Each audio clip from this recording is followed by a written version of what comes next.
Donatismo. Isso aí é muito interessante, essa parte do donatismo. As mudanças que ocorreram na igreja do quarto século produziram diversas reações. Uma delas, nós acabamos de ver, o surgimento do monasticismo. E os donatistas, em particular, eles simplesmente se separaram da igreja. Então começa a haver as divisões. Na verdade já tinha havido, né? O Marcion criou a igreja dele, separada, não é da igreja católica. O Montano também tinha as suas igrejas, que também não fazem parte da igreja católica.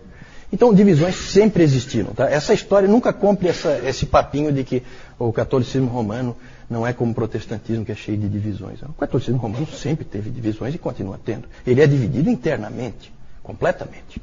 Então nunca comprem esse papinho aí, que não dá para acreditar. Tá? O donatismo então foi esse movimento de separação. E nós vamos ver por que eles se separaram. Todas as controvérsias desse tipo em que há separação costumam girar em torno da seguinte pergunta: o que é realmente a igreja? O que é realmente a igreja? É isso que esses caras se perguntavam. E aí, dependendo da tua resposta, você fica com os outros ou não. Isso continua assim, não é diferente hoje. E tudo começa, gente, com o problema dos pecados depois do batismo. Por isso que eu digo, uma coisa está sempre ligada à outra. Nós já falamos sobre isso, né? O batismo tinha que, lembram? O batismo tinha que ser deixado para bem tarde. E assim se cria por causa do perigo do pecado que você comete depois. O Pastor de Hermas, que era um dos livros que perigou de entrar, lembram? Perigou de entrar no cânon. Esse livro, Pastor de Hermas, ele dizia que só um pecado grave pode ser perdoado depois do batismo. Só um.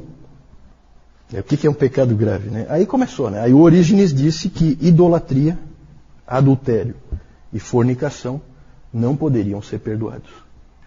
O Tertuliano começou um pouquinho mais brando, mas mais tarde ele já radicalizou. Adúlteros e fornicadores não tinham perdão. Interessante que hoje nós vivemos dias em que é comum, a gente sempre comenta aí, de ter retiros nas igrejas evangélicas em que o namorado e a namorada dormem juntos. Seria bom eles conhecerem um pouquinho de história da igreja e ver que não se pensou sempre assim, que você pode brincar com esse tipo de coisa. Né? Na verdade, se na opinião desses pais da igreja, que eram líderes das suas igrejas nas suas cidades, você comete um pecado desse tipo, desculpe, mas você está perdido para sempre. Não há mais perdão para você. Claro que isso aí levava a uma seriedade um pouquinho maior. Normalmente os pecados sexuais costumavam ser imperdoáveis, tá? Nessa época. Mas surgiu um outro tipo de pecado motivado pelas perseguições. Lembram das perseguições? Nós já vimos. Especialmente as perseguições sob Décio e sob Diocleciano, que foram as perseguições por todo o império. Surgiu um outro pecado chamado de apostasia. O que aconteceu? Vamos falar primeiro do Décio. Que ano foi as perseguições com Décio? Quem lembra? Não lembram? Ninguém? No ano 250. Foi uma perseguição que durou, foi relativamente curta, mas extremamente feroz. 1 ano e meio. 1 ano e meio. Nessa perseguição você tinha que sacrificar aos deuses e ao imperador, senão você era morto. E nessa perseguição do Décio, muitas pessoas sacrificaram aos deuses. Cederam. Muitos cristãos. E muitos também subornaram autoridades para não sacrificarem, mas dizerem que tinham sacrificado. Né? Para a igreja é a mesma coisa. Se você sacrificou ou pagou alguém para não sacrificar, de qualquer maneira você não testemunhou a fé e você é um apóstata. E aí a perseguição passou. E aí boa parte dessas pessoas, o que aconteceu com elas? Elas se arrependeram do que tinham feito. E aí elas voltam para as igrejas. O que fazer com elas? Gente, pensa bem. Vamos colocar as coisas em perspectiva. A gente tem que refletir essas coisas. Pensa a nossa igreja. Há uma perseguição violenta. Alguns de nós permanecem firmes, outros cedem. Certo? E não dá para adivinhar quem permanece firme e quem cede, porque isso aí é só na hora. Né? Pedro era também para ser a rocha e na hora cedeu. Certo? Só que acontece o seguinte. O Moisés, por exemplo, permaneceu firme. Só que ele viu o Rafael e a Alexandra serem mortos pelos leões. Ele viu a Regina pegar fogo, a irmã dele. E agora vem esses caras aí querer voltar? Não. Sabe, é um perdão difícil. Dá para perceber? Dá para entender? É um perdão difícil.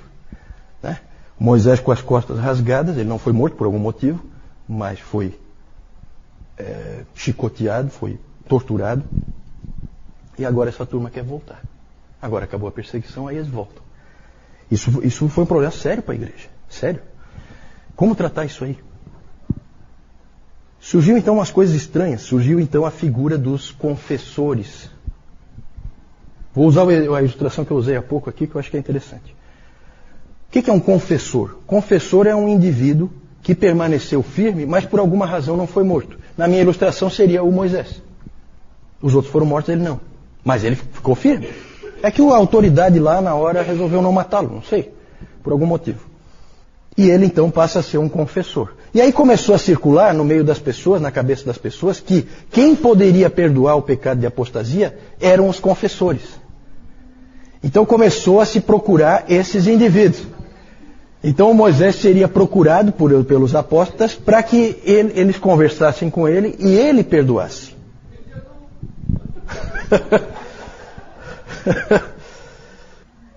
Muitas pessoas não se conformaram com isso, porque aí o Moisés, esses confessores, eles eram reverenciados, eles eram heróis.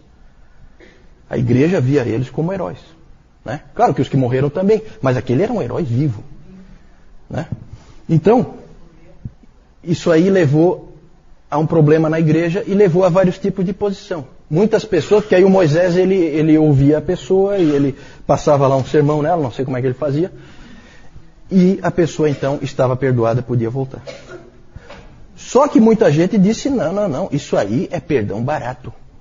Não aceito. E batiam o pé. E aí surgiu um indivíduo, um bispo rival em Roma, chamado Novaciano, isso lá no século III, porque é na perseguição de Décio.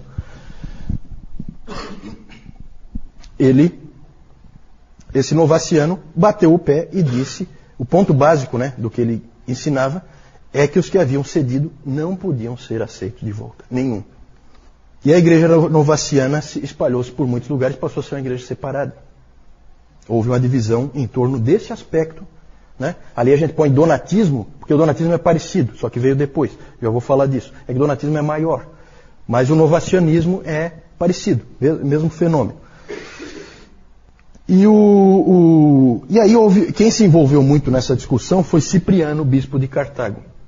O Cipriano, ele escreveu muito e ele disse o seguinte, não, as pessoas devem ser disciplinadas e aceitas de volta se estiverem realmente arrependidas, mediante disciplina. Normalmente essa disciplina é a excomunhão, o indivíduo fica fora da ceia. Lembram da ceia? A ceia é separada. Então você deixa de ser dos fiéis, você não entra mais lá. Mas você volta a ser aceito como cristão, você agora vai ser, por um bom tempo, você vai ser reanalisado, vai alguém encostar em você, vai te orientar e tal, vai fortalecer a tua fé. Esse era o pensamento que o Cipriano tinha. Só que ao mesmo tempo o Cipriano dizia, isso vale para os cristãos comuns, não vale para os bispos e presbíteros. Bispo e presbítero tem que ser um homem espiritual. Se não é espiritual, se foi lá e sacrificou para deuses, um abraço, até logo. Nisso o Cipriano conseguiu desagradar os dois lados, porque daí ele não ia nem para um lado nem para o outro. Né? Mas foi importante o que ele escreveu, né? Foi conduzindo a discussão. Ele dizia que deveria... Bom, já falei isso. Em 303 começa a perseguição sob Diocleciano. Essa dura 10 anos. E essa era uma perseguição diferente. Em vez de você sacrificar para os ídolos, o que você tinha que fazer era trazer as escrituras que você tivesse em casa, para serem queimadas em praça pública.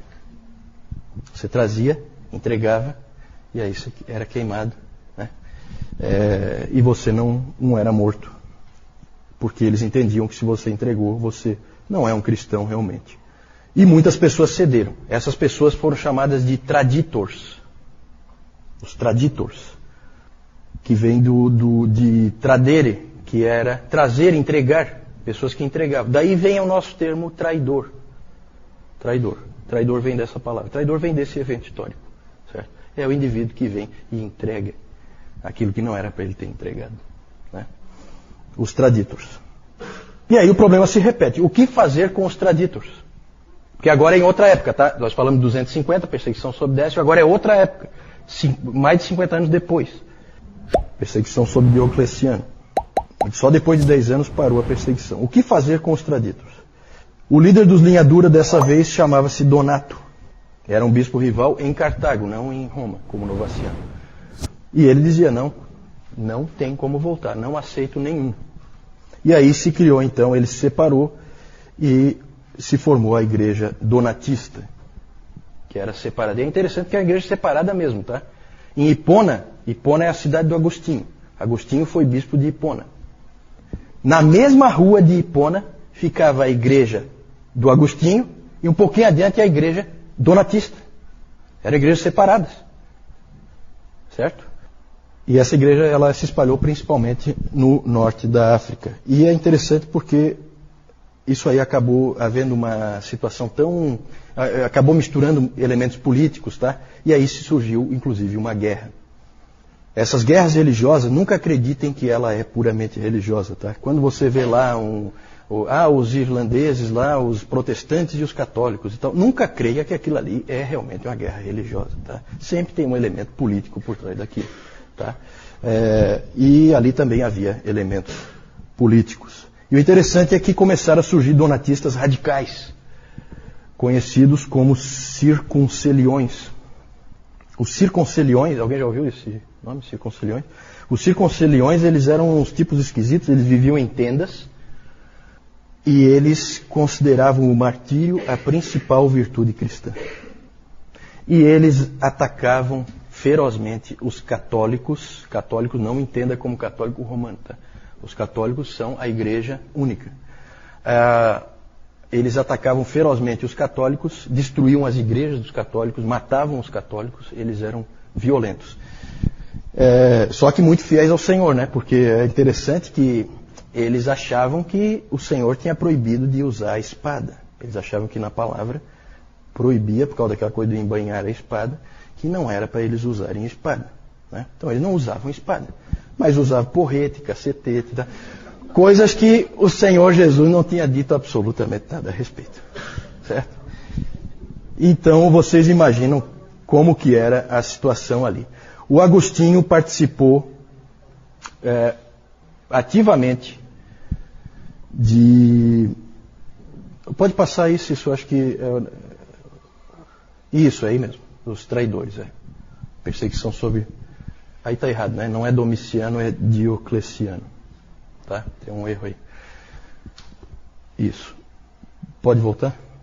O Agostinho, ele trabalhou ativamente contra o donatismo.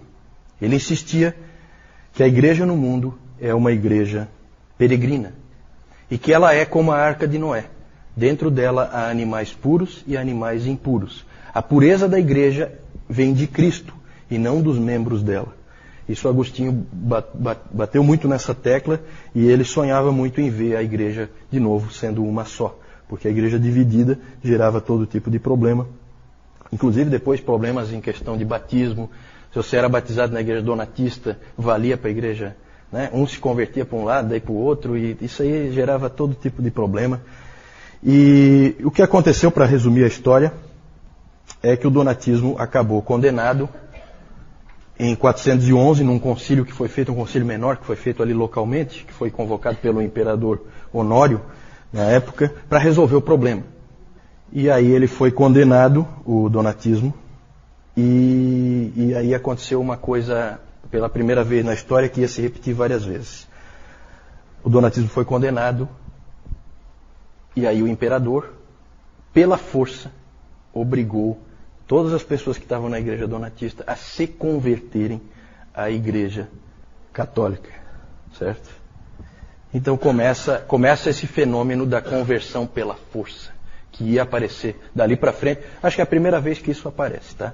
E depois isso vai aparecer um monte de vezes, inclusive aqui na colonização da América, né?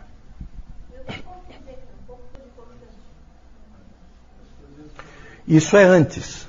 Isso é antes. Como eu disse no domingo passado, né, nós não estamos colocando cronologicamente. Por que está colocado aqui a perseguição do Décio e do Diocleciano, e aí a reação da igreja. Por que está colocado aqui? Porque o grande combatente do donatismo é Agostinho, que é posterior ao... Na verdade, onde colocar o donatismo? É difícil, por quê? Porque o donatismo começa ali, no século IV, certo? Em 303 começam as perseguições, em 313 cessam as perseguições. Acho que as datas não são exatamente essas, mas a igreja donatista, ela persistiu até a invasão muçulmana do norte da África no século VII. Então, onde que nós vamos encaixar? Na verdade, por que foi encaixado aqui? Foi encaixado aqui porque Agostinho é o grande combatente disso aí, certo?